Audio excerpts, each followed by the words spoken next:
திரைத்துறையில் டெக்னீஷியன் ஆகவே விரும்பினேன் என்று நடிகர் கமல்ஹாசன் கூறினார். தென்னிந்திய திரைப்பட ஒளிப்பதிவாளர்கள் சங்கத்தின் தமிழ் இணையதள துவக்க விழா சென்னையில் நடந்தது. நடிகர் கமல்ஹாசன், இயக்குநர் பாரதி ராஜா, பாடலாசிரியர் வைரமுத்து இணைந்து புதிய இணையதளத்தை துவக்கி வைத்தனர். நிகழ்ச்சியில் கமல் பேசும்போது, சிறுவயதில் இருந்தே சினிமா தொழிலில் இருப்பது மிகப்பெரிய சந்தோஷத்தை தனக்கு அளித்திருப்பதாக கூறினார். இதைவிட நல்ல வாழ்க்கை வேறென்ன வேண்டும் என அவர் கேட்டார். நடிகன் ஆவதை விட டெக்னீஷியன் ஆகவே தான் விரும்பியதாக அவர் மேலும் தெரிவித்தார்.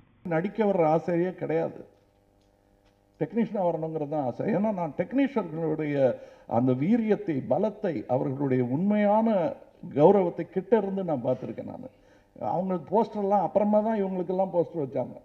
இந்த பெரிய பெரிய டைரக்டர்லாம் கண்டுக்க மாட்டாங்க. அவங்களும் அமைதியாக ஒரு பெற்றோரின் பெருமிதத்துடன் பிள்ளைகள் வளர்ந்து போகிற மாதிரி பார்த்துட்டு இருப்பாங்க.